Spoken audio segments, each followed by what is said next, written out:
Hello, everyone. As you can see, I'm unable to open my Google Analytics, and we're getting the missing permission error. It says, missing permissions. You do not have access to the account, property, or view. Contact an analytics administrator who has the manage user's permission. Let's fix this. Go to tagmanager.google.com.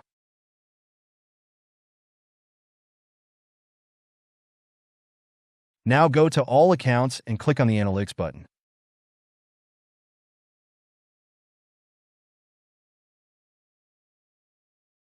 The missing permission error is actually caused by a deleted property from your Google Analytics. But after your deleted property is expired in the trash, this error will not appear.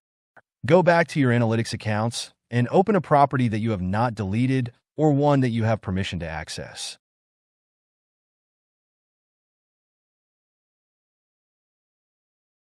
Boom! Google Analytics has successfully opened. If you wish to see more useful videos like this, show us some love by hitting the like and subscribe button. Thanks for watching.